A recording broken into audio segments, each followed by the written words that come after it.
All right, welcome back to AM Live. With me, we have Hussein Khalid, who's joining us virtually.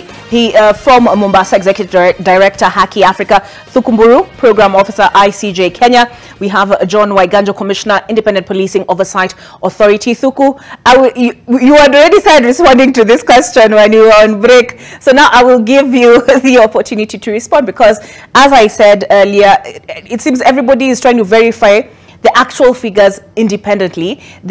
I have not yet seen, personally, an official figure as of yesterday. Yes. Thank you, Olive, and thank you for having us and ICJ in the show and for allowing us a moment to reflect on what is happening in the country. And just to agree with what then Hussein had laid foundation on. And the Article 10 of our Constitution actually provides for national values and principles of governance. Among them is transparency and accountability. What we are seeing then from the government today is an abhorrence of accountability and transparency. Because when we have international missions calling them out, they are calling it political interference. Yet we have issues in this country that are biting Kenyans, issues that Kenyans want addressed. And when now the international community, when media stations like NTV and other media stations, and when civil societies like ICJ Kenya, Haki Africa, IMLU, and the Independent Policing Oversight Authority come out and call the government on these issues, they don't want to be held accountable. So as a matter of law, then the principles of values and governance bind all state organs and all state officers. From the statement by the professor and the Minister of Interior, we should be seeing numbers, not just of those arrested, but those that were maimed, injured by police, and those that actually died during the protests. Thank you. All right, just to pull up that UN statement, but even as I do so, Commissioner, you might have a better idea than the 1, 2, 3, 4 of us. No, wait, 1, 2, 3 of us, what the actual figures are. But first of all, what I want to say is that we are not aware as an authority about the issue of the government not coming up with the clear figures of what has been going on, because the law requires that every person who is shot by the police should be accounted for. In fact, the Independent Policing Oversight Authority should be given the name, the time, and the notification of such death. That is the law, and it is in the National Police Service Act. So to say that there are instances where the government does not want to disclose the numbers of those who are killed is a matter of great interest to us, and in fact it can form a basis of our investigations. We have not received notifications as we should, and I think it's important for me to point that out. But we are monitoring police operations. We have our officers throughout the country monitoring the operations of the police. We are overstretched, and therefore we cannot say that we have accurate numbers, but we're still trying to pile them up, because normally we will get those numbers from complaints from the public, but we also go out of our way suo moto and try to, on our own motion, to get the data of those who have been, or the fatalities that has happened. But the truth of the matter is that this is work in progress. Yesterday our officers were very, very busy, and we have an establishment of a lot, but in situ we have very few officers, and therefore we are feeling the heat or a little overstretched. But the numbers are coming in, but I do not want to give figures that are not, because what we have are different figures from different regions. So the compilation of those figures will give us the actual numbers. And also, we are also waiting for the 24 hours to lapse, so that now we look across the country and see what notifications we have got from the National Police Service. So it would be very sad if there is any attempt to hide the numbers, because the law requires that everybody who is a victim of police operations, the Independent Policing Oversight Authority, which is a government agency itself, should be notified, and then therefore we should take up such matters and investigate them. So it is not looking very good, but we do not have actual and accurate reports that there is any attempt to hide those numbers. Okay. We'll let the 24 hours lapse, and then I can follow up with you. Absolutely, because even if we are not sitting waiting, we are also engaging the officers commanding several stations where we have from our monitoring reports and research that there have been fatalities. So we have a rough idea. It's just that we are on a national TV and we do not want to give figures that will later change. So we want to give everyone a chance. We want the law to be followed. And as soon as we are in possession of actual figures, we will not only disclose them to the public, but we will be on those cases investigating how they are lost and the circumstances under which they are lost. Because as you know, the police in their act are allowed to use reasonable force when they are controlling the crowds, and also they are not supposed to use excessive force. So those are the issues that we shall be looking at. We will look at instances where perhaps force was used reasonably and according to the law, and we will also look at where we think there was excessive force and police brutality. We must look both ways. We are not just looking and concentrating on what the police have done, but we are also looking at how the crowds have responded in these demonstrations, because even the police themselves are overwhelmed, and we have also reports of injuries caused by the protesters on the police. So we have the police in their numbers recuperating from certain injuries, just as we have protesters also healing their wounds. It's both ways. It's both ways. Yeah. All right. I just want to pull up, look at some of the statements that have been issued by the UN and the Kenya Conference of Catholic Bishops, because that was also on the front page of the Star, and we have been joined by Peter Kiama. Karibu sana. He's just getting mic'd, and then he'll get situated.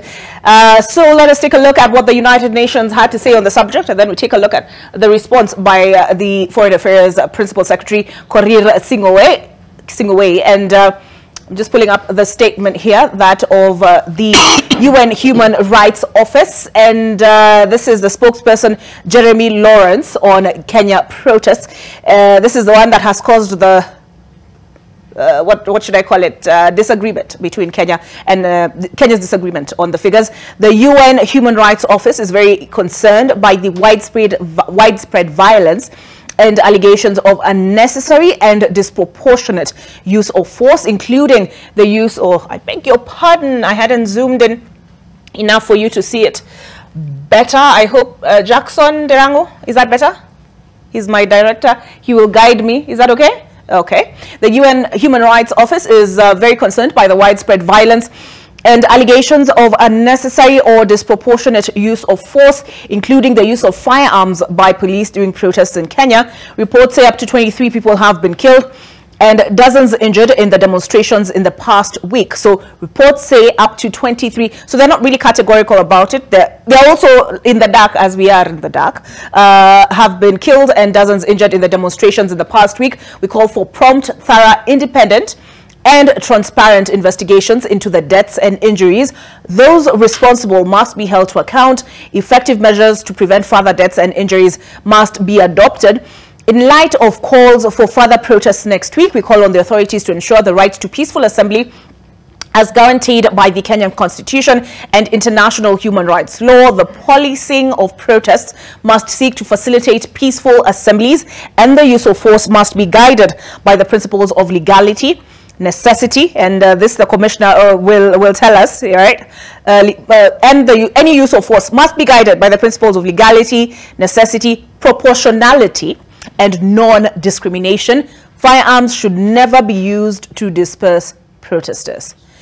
We appeal for calm and encourage open dialogue to address social, economic, and political grievances with the aim of identifying lasting solutions in the interest of all Kenyans. As I mentioned, the Kenya Conference of Catholic Bishops issued a stance statement yesterday on the same. Had I not pulled it up? Okay, I will pull it up. Peter, good morning. Morning. I hope you had no trouble getting here. Bit of trouble with transport. Oh, getting transport. Yeah. Understandably. Yeah. But, you know, Commissioner is telling us that these injuries cut both ways. The demonstrators, protesters, and the police. Is there a greater accountability? Like, is there a greater responsibility that falls to the police in your view, where restraint is concerned? Yes. So thank you for having me this morning as we discuss this important topic. Let me start by saying that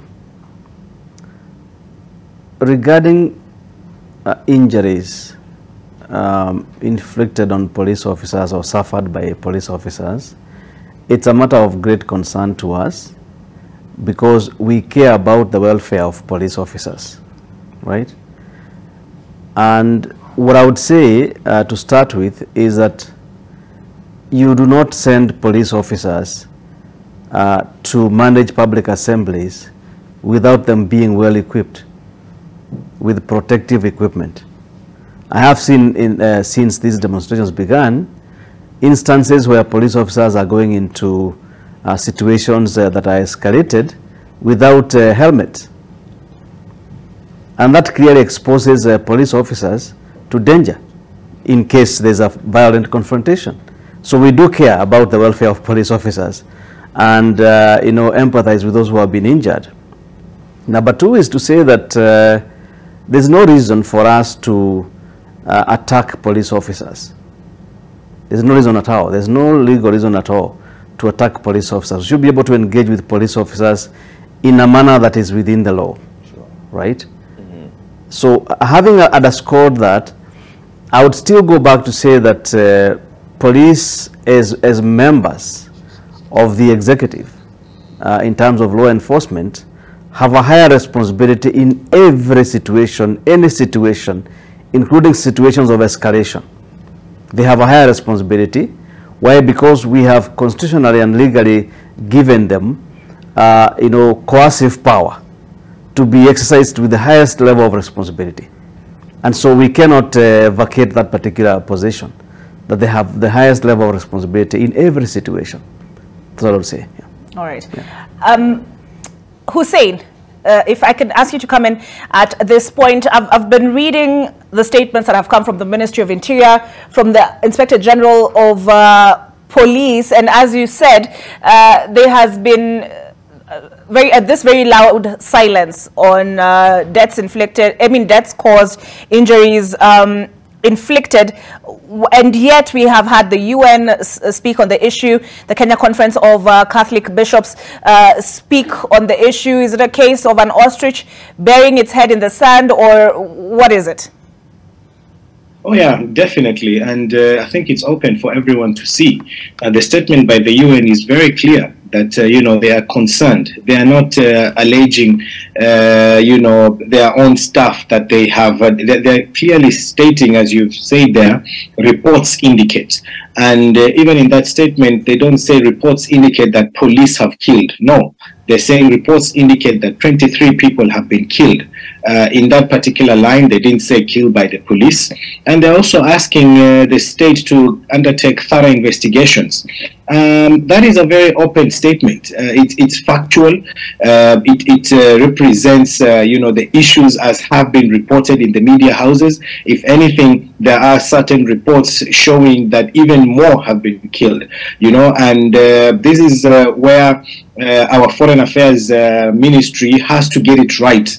These are individuals who want to help. That is a standard statement that any person can see, that it's a matter of concern. These are friends who feel that the situation needs to be handled in a better way. So when you then start attacking them for a statement that is openly very factual, very clear, very neutral, for any government to take up and actually even reach out, asking them for support, asking them, to come in and try and save the situation, it doesn't make sense that then, we would turn against these individuals. I've also seen a statement, I think, by the foreign envoy in the country saying they're ready to offer support. These are, mediators, people who can be reached out to, so that they can come in and assist the country in terms of dealing with the situation that we are faced with. There are many countries out there. There are many situations in the past. If you look at, for instance, the Rwanda genocide, the Rwandans reached out to the international community to come in to support, to help them. There are many situations in different parts of the world where the international community has totally stayed out. But we have an opportunity here as a country where our foreign partners are ready, are willing. They are saying that they want to support, they want to help. And what we are doing through our government is to push them away, is to tell them to leave us alone. That by any means is not good foreign affairs practice.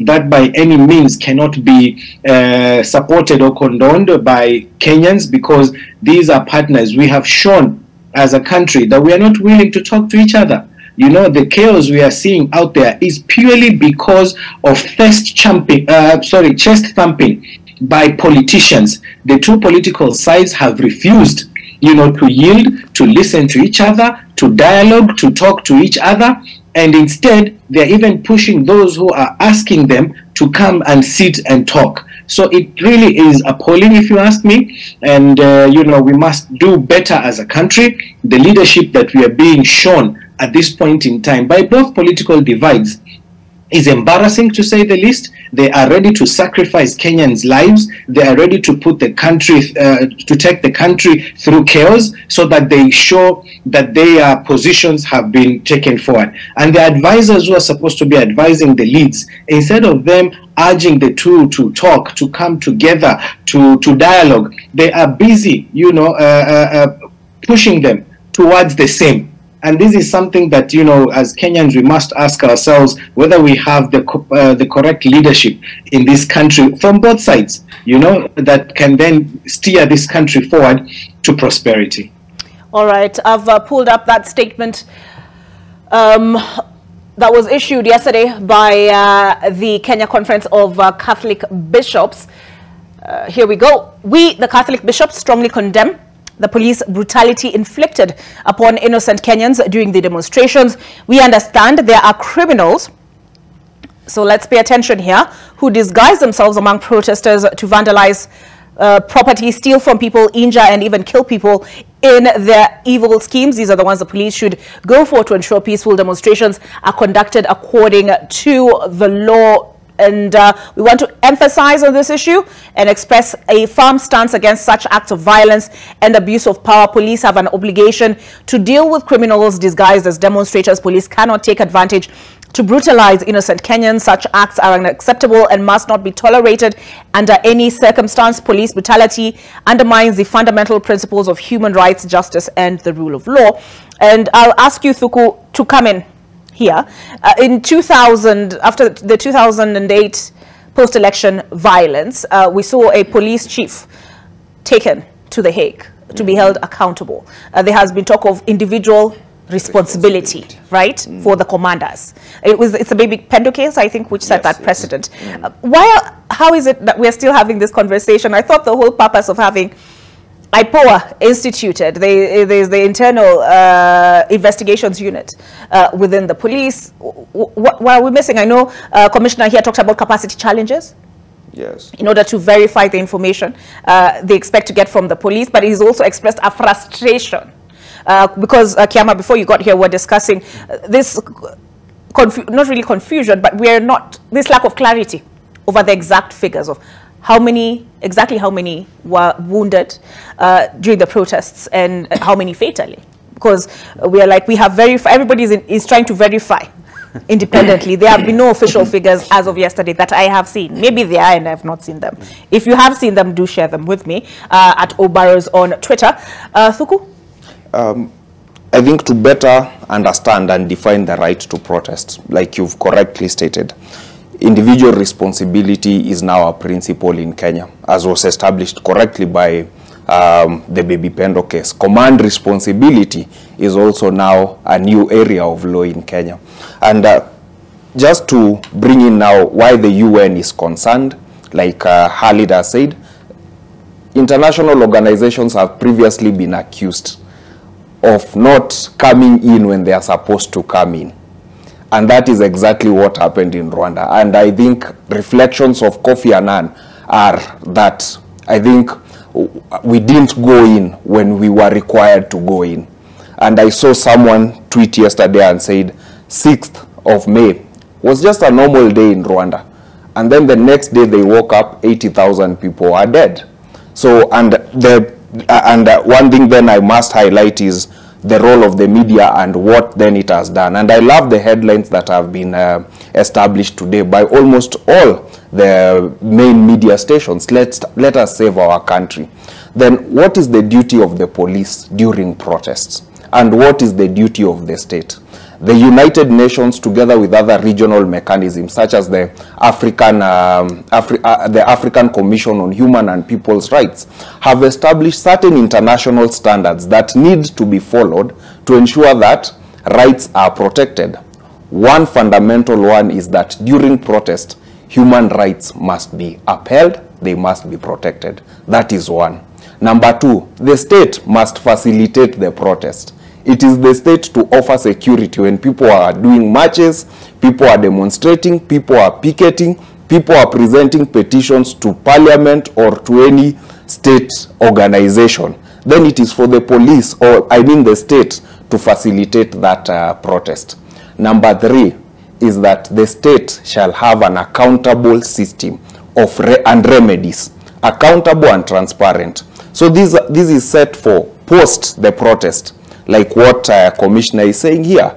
Post the protest, we should be, one, show accountability. How many people have been arrested? Why have they been arrested? What are the charges that are being proffered against them? They should not be held unlawfully. And unlawful detention is something that should be abhorred in this country. If you are arrested for protesting, you have right to bail and bond.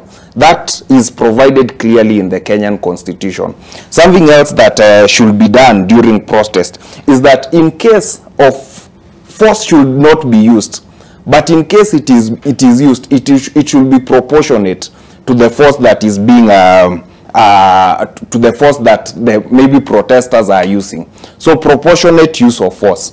We cannot have protesters using placards being dispersed by live bullets or by tear gas canisters. So police then should employ de-escalation methods, such as dialoguing with the protesters to see that then protests are de-escalated and they are heard.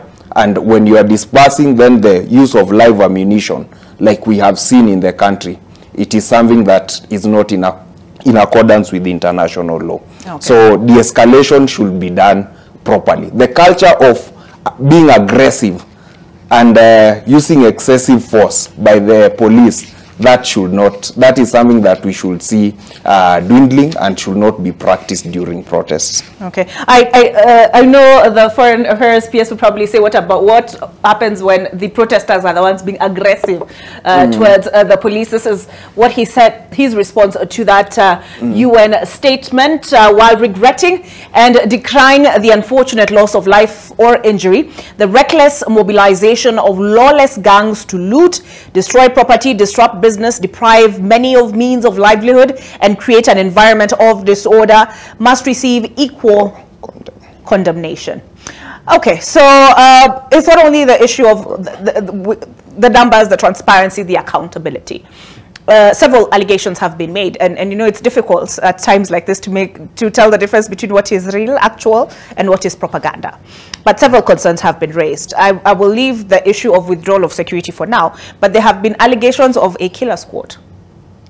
Especially following these last protests, there have been images that have been circulating of a man believed to be a police officer with a yellow turban on his head, holding a gun and appearing to hide behind some Mabati structure. Was it Mathare? I need to, yes, in Mathare. And IPOA receives complaints since this protest started, because even in Mlolongo, we saw a lot of questions were asked about the unit that was in dark blue, black type uniform and the formations, and Duncan Hemba did a report on that. Maybe you can tell us, maybe there's a unit we are not aware of or a change of uniform. But even then, there were allegations that they went in and people were killed. Have you received complaints in this regard? I know they have been made in the public domain, but has IPOA received complaints on this? Well, I'll take you back a bit to the last demonstrations that happened, and we received complaints from the police themselves. about some specialized forces coming to join certain jurisdictions within which certain commanders are in operation. So I want to say that we do not have specialized forces because the last one was disbanded, and it has not been brought to our attention that a new a specialized unit has been formed to deal with demonstrators. But having said that, I will not sit here and say that they aren't there, because it is not the responsibility of the Inspector General to tell the Independent Policing Oversight Authority of the specialized forces that they may form. What we do is that we go in and get to know what formations are within the National Police Service, which we haven't until now. But militia is criminal. And I want also to say that there is an urgent need for registration on picketing, because a mere report by demonstrators or protesters that they are going out to protest does not in itself give the police, without the law, without a legal framework, the manner in which they should come out and, one, determine who are the real protesters, two, what routes to be followed and where the petitions should be handed in. There is no issue on where the police should stand and guard property, on which routes. So all those things are the ones, the lack of a legal framework is the one that is giving, is a gap, a serious gap, that is making other people come into the demonstrations. May they be specialized forces that we are not aware of, may they be criminal gangs, may they be mobilized militia, or whoever else, because the planners of demonstrations may call the protests, but once they call the protest and inform the police, there is no structure to say that one, you will be held responsible if this goes out of hand. There is no structure to say these are our ushers, these are our leaders, these are the ones the police should engage, including us. So without a legal framework, without an established structure on picketing, we will always have people who come and infiltrate. Secondly, on the issue of the police and use of force, if such a structure was to be there, then we would know, because we would see police arresting not demonstrators but criminals with sufficient evidence. What we see now is a back and forth between the protesters and the police. We know the police because they are in uniform. We don't know the protesters because there has not been established that these are the ushers, this is the route to follow. They are structured in such a way that anybody now who goes and break into a shop, then that one becomes a criminal. So the other issue I want to say here is that even the police themselves are not properly equipped. We have monitored and seen scenarios where the police run out of tear gas, then therefore putting their lives in great danger because they are overrun by the protesters themselves. People don't ask themselves, how do these police, where are they before they come to meet the protesters? They sleep in their lorries throughout the night, cramped together, and when they are opened up in the morning, they don't have clear instructions on where they are going or where to follow.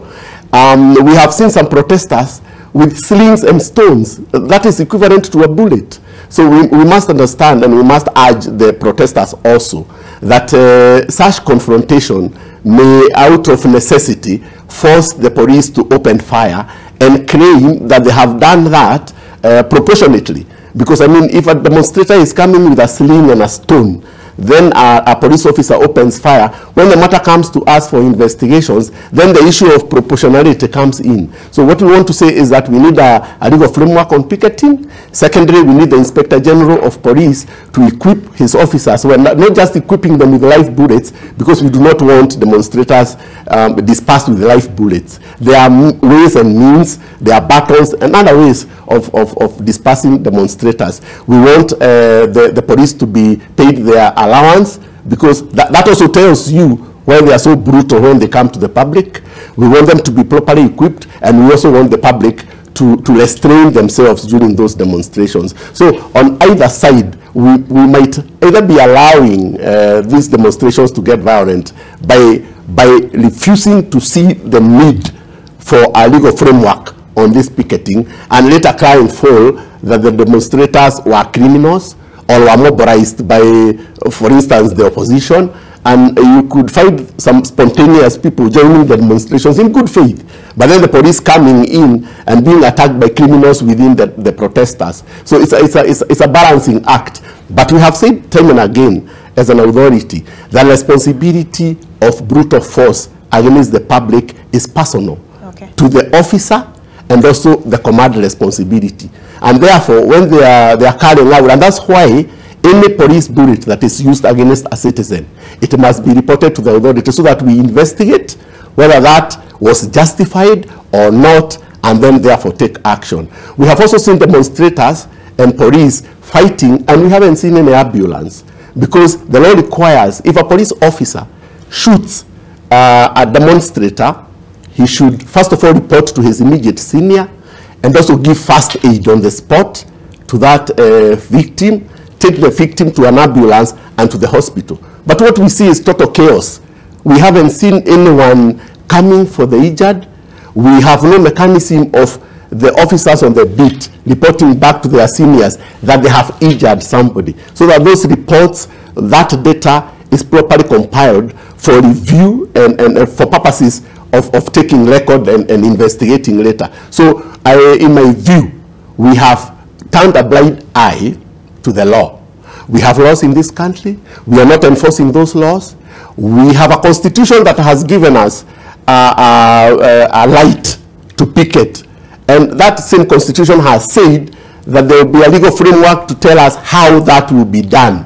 We have a parliament that should have enforced that. But instead of creating such legislation, the parliament, the bills we are hearing proposed are to claw back on certain rights. So we have a failure, a big failure by our legislators by not creating a law on picketing. And unless and until we do that, then we will always have criminals infiltrating unlawful demonstrations. All right. There is a bill that's been the subject of debate in the public domain, sponsored by the Mbeere North Member of Parliament, and that is, why am I forgetting Ruku?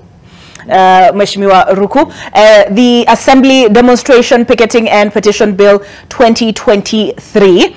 But several issues aside from this that you have raised. So yes, there's this issue of a law to guide picketing and how police would manage such situations. But I'm curious, what is the standard operating procedure, Peter, for the officers who are engaged in protests? Not protesting themselves, but engaged to guard against illegality in the conduct of those, criminality in the conduct of those protests, and also to protect the protesters' property and all that. Because Azimio, during the, I don't know whether it was the first or second wave, this is the third one, they said any police officer who is not in uniform will be viewed as a criminal. Any police officer not in uniform carrying a gun will be viewed, they will view them as a criminal. Even in the last, is it on Fridays or when the past Friday one is? Anyway, the last protest, the last two, there was also an image of a police officer standing next to a police officer. He had a red mask. I can't remember whether it was branded Manu or what, I can't remember. But he also had, he was holding a gun, and I remember the question being asked, who is this guy? I think Pauline Njoroge might have tweeted that picture or something. But again, it's difficult to tell the difference between propaganda and what is, what is actual fact. But what is the standard operating procedure? Should they all be in uniform if they're carrying a gun? Peter. Yeah, thank you, Olive. Allow me, first of all, before I come to that particular point, to state that the issue of the numbers of those who have been injured or killed, through police action, the numbers, the correct numbers, the responsibility is the police. Why? Because the law requires that the police report on every injury, every death out of police action to IPOA as soon as possible. So we should be having the figures with IPOA already having been reported by the Inspector General. Now, the fact that we don't have those numbers, we are not clear about the correct numbers, is in itself a failure of the National Police Service through its leadership to abide by the law. They're supposed to report on every injury, every death arising out of police action. So I think the numbers, they can settle that, but we can discuss the numbers as well because we have the numbers. But let me say this. You do? That we are dealing with... no, hold yeah? on, hold on. Yes. You have the numbers? Well, we have, yeah, and we keep on verifying every day. What numbers do you have from yesterday, if you... from yesterday, we are looking at between 6 and 10 people dead, right? Now, the reason why I'm saying between 6 and 10 is because we have verified 6, but we have reports of another 4. But our verification goes by the name. We need to get the name. We need to get the ID number. We need to get the next of kin. That's why we can't confirm now and say it's 10. Yeah, but it's between 6 and 10. Okay. But I want to go back a bit and say this: that the things have not changed under the new government with regard to the conduct of the National Police Service. Unfortunately, during the 2022 general elections, we saw the National Police Service redeem itself through the conduct of police officers. Many players, including IPOA, civil society, faith-based organizations, including the National Police Service themselves, we worked for 5 years between 2017 and 2022 to ensure that the police abide by the service standing orders in every situation, abide by the law in every situation. And we commend the commanders who did very well in ensuring that in situations where there was escalation, like Kishi and Nakuru and other places, after the announcement of the results, we saw the police behave very, very well. And we commended them in our reports that we released post-elections. But now we've gone back to even maybe before 2017. We are seeing very high levels of criminality. The Independent Medical Legal Unit has monitored 12 demonstrations, including the Azimio Code demonstrations, since the beginning of the year, right? And out of those, we have seen 68 injuries, and out of those injuries, we have 37 deaths out of police action. Now, this includes demonstrations like the ones that was in Wajir earlier in the year about shortage of water. People who are crying out for help to get water are shot dead, right? We went out to document those cases, and what happened?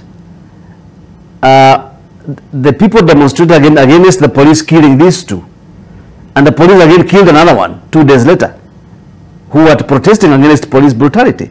So the issue of police brutality is not only confined to managing demonstrations called by Azimio. What we are seeing is a police service that is oriented to violence, that is oriented to abuse of force and firearms. That was you see. The mistake we are making in this country is to focus this police conduct around Azimio demands. It's not about Azimio demands. It's about the internal culture of the National Police Service. And that's why we set up IPOA. We set up the Internal Affairs Unit to help the police to change their attitudes towards the society, to change their practices, you know. And what we are seeing is a very worrying situation. Why? Because we were told that the killer squads were disbanded. They went nowhere, Olive. Those officers are still within the National Police Service. The few that were arrested and were taken to court are only a small number of the many that are there. What we are seeing is weaponization of the National Police Service to protect political interests. And that's dangerous for this country. Very, very dangerous for this country. We had made progress towards professionalizing our National Police Service. On Sabasaba Day, we went to Central Police Station to seek the release of those who had been arrested, the demonstrators. What did we hear? And we made calls all the way up. Government. What did we hear? We cannot release them because of orders from above. So we are seeing the National Police Service, police officers, police commanders receiving orders from outside the police command. We are seeing the politicization of our National Police Service once again. We are seeing officers, individuals being deployed in civilian. It's okay to deploy police officers in civilian. That's okay, especially those who are doing investigations. But remember, regardless of what a police officer is wearing, they must declare that they are police officers, right? What we saw yesterday was not only illegal, but also careless. For a police officer to masquerade as a journalist, endanger journalists, the media, the media practice, in the guise of policing. I think it's careless, and we should be careful. So yes, police officers can, go into operations without wearing the blue or the AP uniform, but they must identify themselves. Why? Because policing is guided by legitimacy. You see, so if you start behaving like criminals, then you take away the legitimacy from from yourself as an officer, but the entire police service. So the kind of things we've seen in the last few demonstrations is a police service that is devoid of legitimacy. Okay. Right? And that's why you see the battles happening now. The fact that citizens are attacking police officers basically means that the level of respect, the level of legitimacy is very, very low. And that's not useful for policing in this country, because policing is by consent, right? So there should be an attempt, and I call out the Inspector General here. The Inspector General must come out and guide the National Police Service. We are beginning to see the Inspector General slowly losing command, or the command leaning towards political interests instead of professional policing. That's a concern that I have today. All right. Yeah. So we need to take a break, but we will come back with more on the subject. Hussein, hatuja kusahau tunakuona, tunakutazama kwenye screen. We'll be back with all their views and thoughts on numerous subjects, and I'd like to get to on the other side this withdrawal of security issue.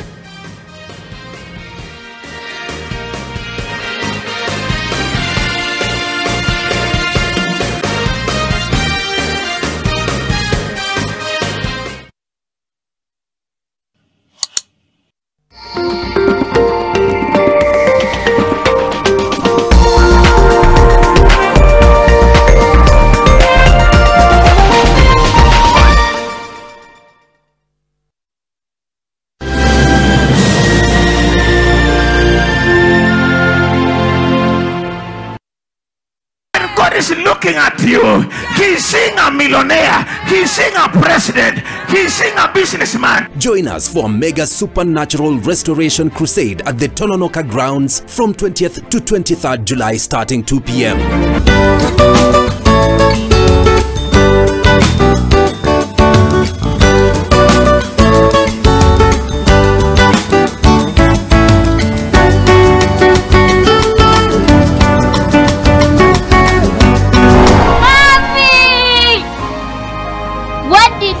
In my shirt, a toss of lavender and a world of freshness. Wash your clothes with Toss Lavender to leave your clothes with a lasting, irresistible freshness.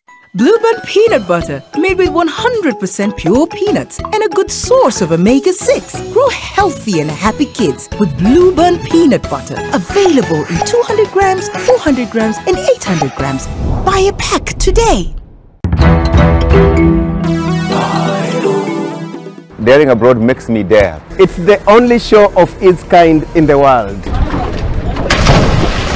And now, it's bigger. And even more entertaining and informative than before. Hapa kunaitwa Kakoe na inatubamba sana. From London to Jersey Island. Goma in the Democratic Republic of Congo to the scenic features of Uganda, the Pearl of Africa. And many more places abroad and at home. I watch Daring Abroad. I like the stories which people bring. Daring Abroad every Saturday at 7:30 p.m. with repeats every Sunday at 1:30 p.m. on NTV.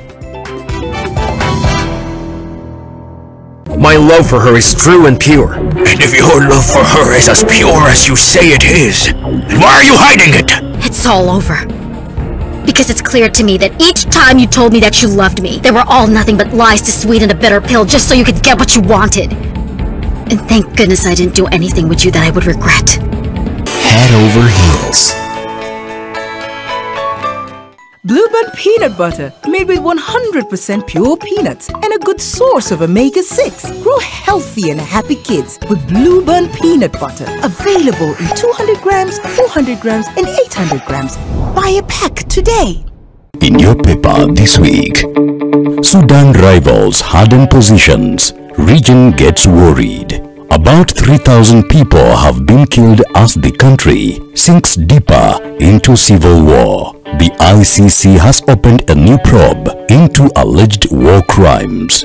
DRC ex-minister turned political found dead. Plus our opinion leaders. Dubai, deal dystopia. If you don't feel pot-packed, please stand. LC Eakuze. Ruto regime rekindles painful Moi-era memories. Tingugi magazine. High-flying Sarah Sabri beats skeptics to achieve her astronaut dream. For this and more stories, get your copy of the East African.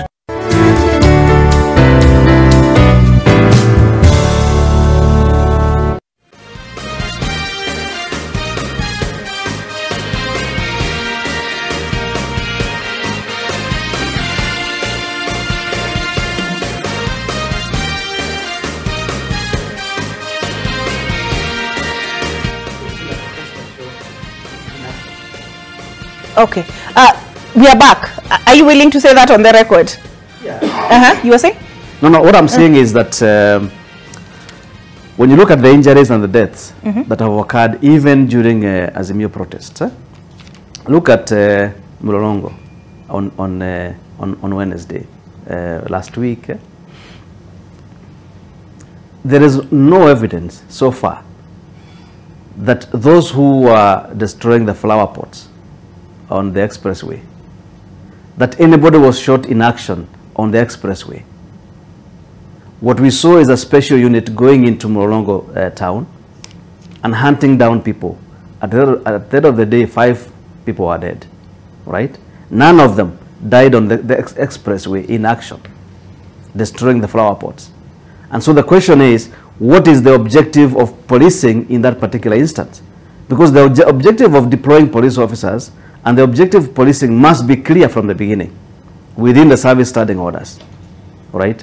So when you hunt down people into the streets, into their homes, right, and shoot them dead, isn't that punitive policing? I have no other word for it, right? And the objective is punishment. And that invites criminal investigations. Why? Because it begins to move towards the realm of torture, where you inflict pain for a particular objective, either torture, dehumanizing, treatment, or punishment. And that should be investigated under the Prevention of Torture Act in some instances. Okay. So we are talking about is grave crimes here committed by police within policing of assemblies, and I see a very difficult task for IPOA in this particular instance. Why? Because even when you look at the way the police are behaving once deployed, you wonder whether there is any command structure. Let me give you an example. The police operational book on managing whether it's riots or public assemblies clearly says that you deploy a particular unit with a commander, right? And that within that particular unit, there are instructions. Once you encounter demonstrators, there are steps that you follow. Number one, you issue a warning. You issue another warning, is it? By the time you come to using force or firearms, it is as a last resort. We are not seeing that. We are seeing very disjointed operations, across the country in managing public assemblies. And that worries us because it begins to indicate a breakdown of command or a disregard of the law and the operational procedures. Okay. And in that case, then, you expose police officers to danger. Why? Because police action must be predictable in the eyes of the public, so that the public understand in every situation the police are following the law. Then the public can respect, because respect comes from following the common rules that we have agreed upon. Whether the demonstrators are following them or not, the police are beholden to the law and the constitution and their own operational procedures. All right. So the question is then, as IPOA begins to investigate the cases of death, the first thing is, were those who have been killed, were they involved in criminal activity? Number one. Number two, was there justifiable reason to use firearms? Okay. Yeah.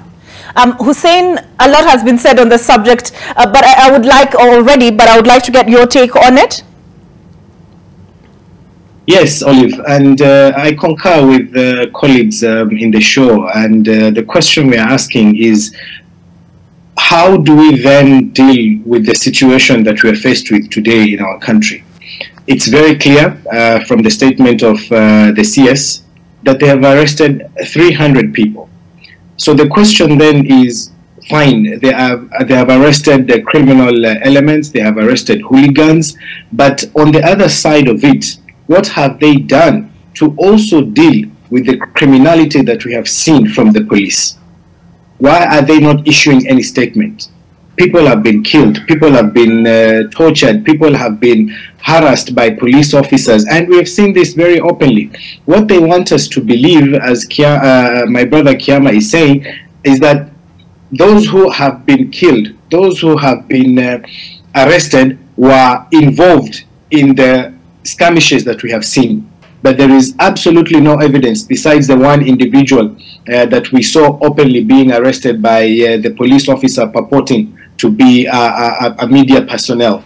So the question then becomes, why is this one-sided? Why are the police actions one-sided, only dealing with one side of the problem and ignoring completely what is happening? And when we're talking about protests, when we're talking about demonstrations and the police are saying we will not allow violent protests, we've said this very clearly. As human rights practitioners, police do not license protests. They have no responsibility in that line, absolutely. Protests have been guaranteed by the Constitution of Kenya.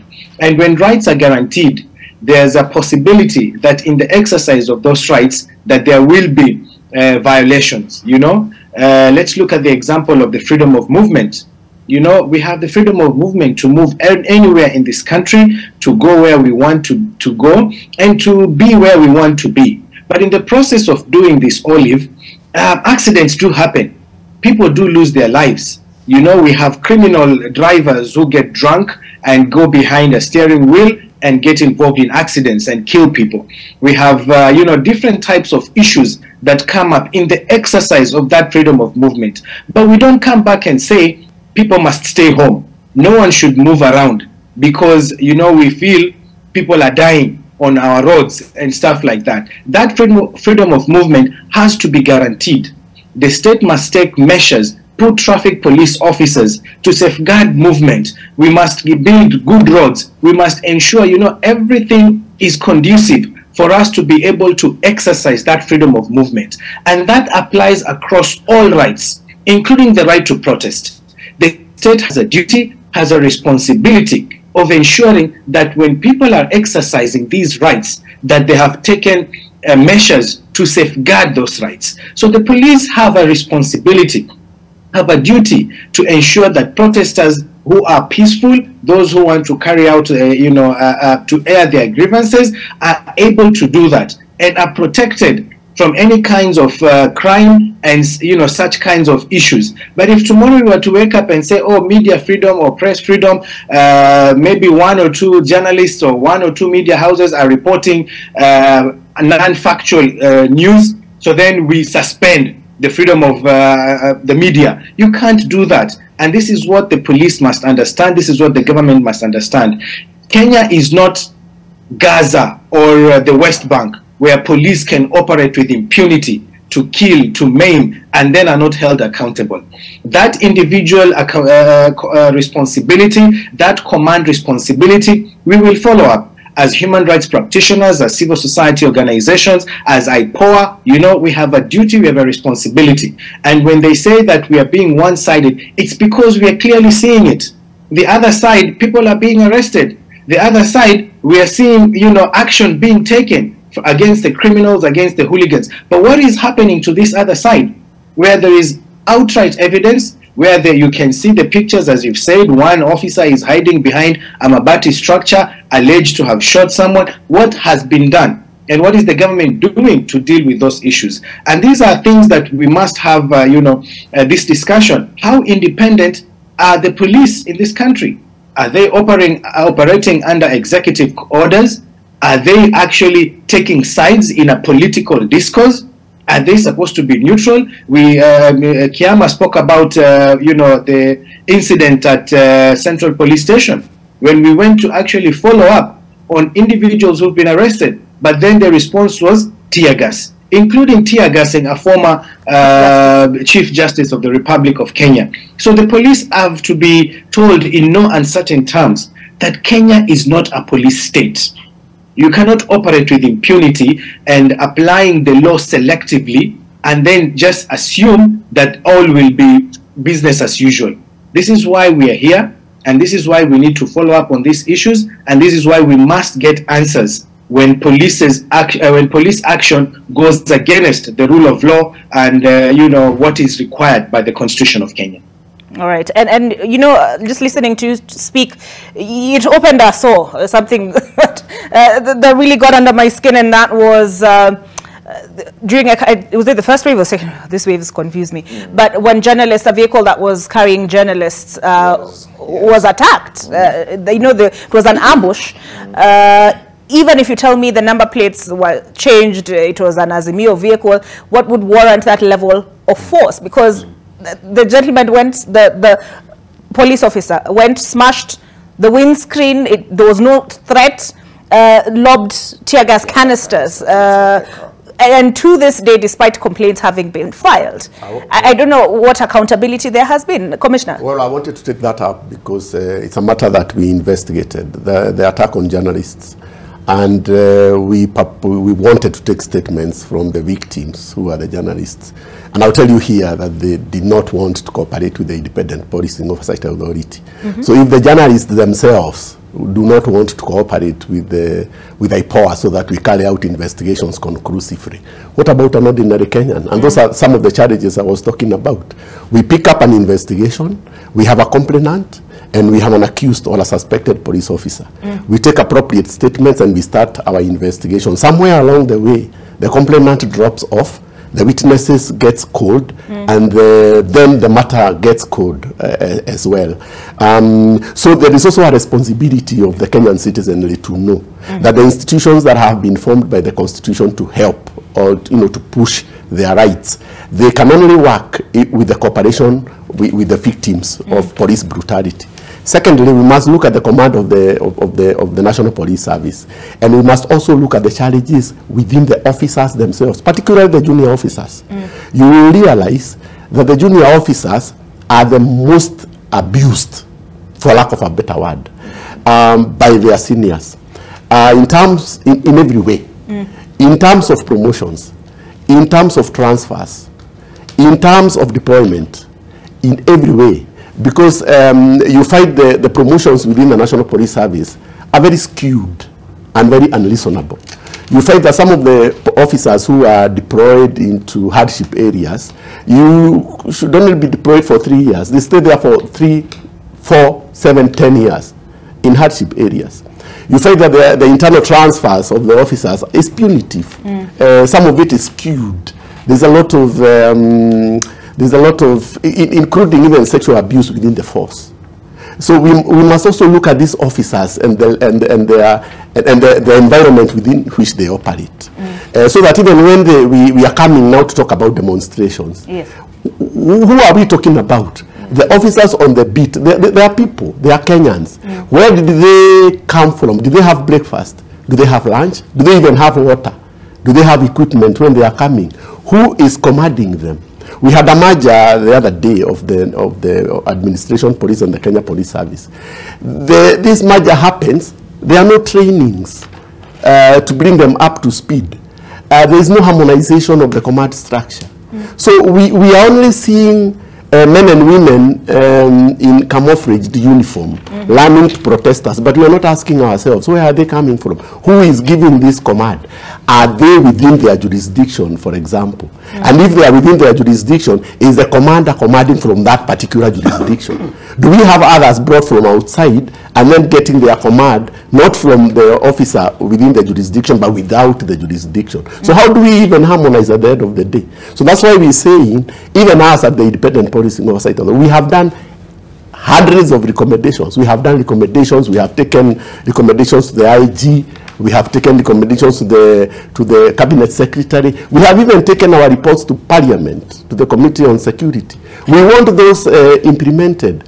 We have appeared before the Presidential Task Force on police reforms, and we have given them every recommendation that we have made over the years. We publicize those recommendations and make them public, but they are never implemented. So I think we have to come back and ask ourselves, what kind of a national police service do we want? Do we just want cosmetic recommendations that are never implemented? Do we want to have government agencies, constitutional commissions coming and looking through and carrying out their mandate, but at the end of the day, the reports and the recommendations they give are not implemented? Then it's equivalent to a taxpayer's wastage of taxpayers' money. So even as we talk about what the officer A does, what the officer B does, let us talk about their welfare, where they are coming from. Are we talking about suicides within the force, for instance, murders within the force? So those are issues that I would urge the leadership, particularly the Inspector General of the Police, to look through and to sit with the Cabinet Secretary and all stakeholders, including the civil society, to come together and see how we can relook and professionalize the National Police Service, because it cannot be the responsibility of the Independent Policing Oversight Authority alone. We need a lot of concerted efforts from all stakeholders and players, and we must expose where the rot is. If the rot is in the leadership of the National Police Service, we must say so, and we must put it on their desk and ask them to deal with that issue particularly. So on the issue of demonstrations, we can see what we are seeing on the screens. We see men and women running back and forth, but remember, they are doing their work without a legal framework, without a clear command structure, and also with a lot of political interference. So they are operating within an environment of where are they taking their orders from? Is there political interference? Is the Inspector General of Police truly independent? Because when the President was sworn in, he was given the independence he required, including monetary independence.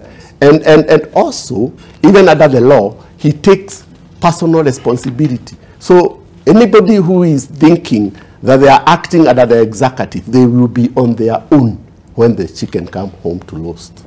All right.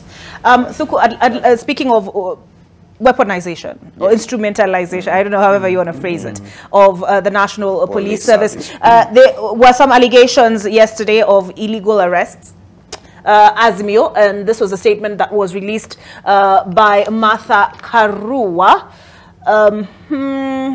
Where I have so many things open on this screen, they tend to get lost. But okay, so let me just rely on the tweet, or let me quickly pull it up.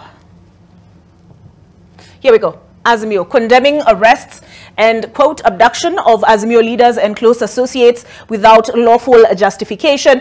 Last night, she tells us, Babu Owino MP Embakasi East was arrested by police and is being held incommunicado.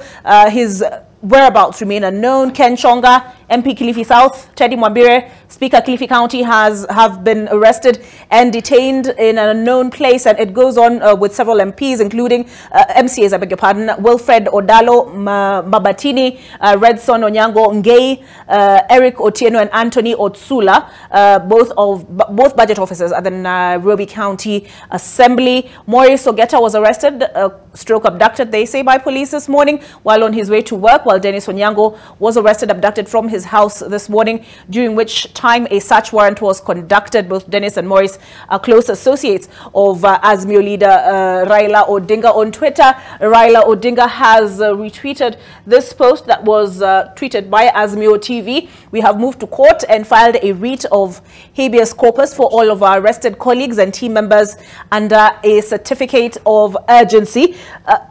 What do you make of these allegations, these claims? I know Maurice, as of yesterday, we were told he was released.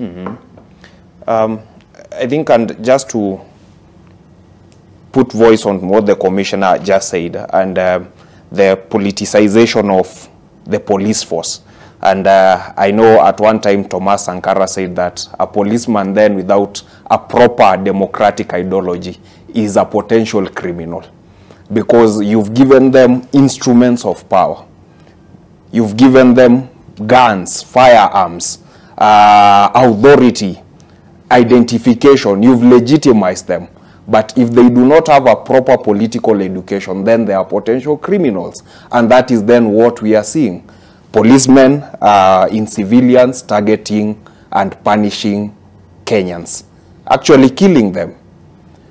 We've also had reports from informal settlements that actually police fire tear gas at their houses to make them come out of those houses. You can imagine that level then of provocation by the police. And I think something else that is important to emphasize, it is not all police. Like Kiama and also Hussein have said, they are good policemen, but there are elements of the police that have gone rogue and have decided we will do this. We've taken instructions from above, not from the proper command chain, to ensure that protests are quelled. And you see the arrests of certain leaders of certain political functions. This is not something that started the other day. During the 1990 Sabasaba, they arrested the likes of Matiba. They arrested them so as to quell the protest. So it is a tactic that government has continually been using. But I'm happy that the Azimio team have made an application of a writ of habeas corpus to mean that those people should be produced in court, dead or alive. We must know where they are. And such unlawful arrests, where someone is in their home with their family, preparing maybe to go and work, and then you just come in and ambush them. That is not the proper procedure of conducting arrest. There is a procedure laid out by instruments in this country, by the constitution, and once people are arrested, they need to be told, this is why we've arrested you, and then presented before a court of law within 24 hours.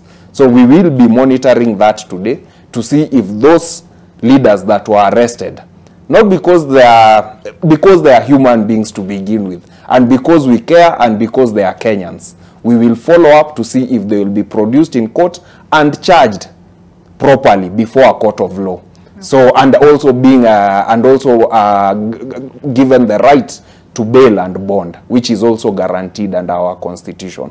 So such tactics by the government, and we have a government that actually, we saw this with the previous regime, and we had commitments from this very government that the police will be independent, that the police will not be weaponized to settle political questions, that the police will be allowed to conduct their duty and mandate, but that is not happening. And I think, like Kiama said, we will call out to the IG and tell him, show leadership, offer leadership, refuse to take instructions that are illegal, because at the end of the day, when dust settles, like you mentioned properly in a few minutes ago, there is individual responsibility.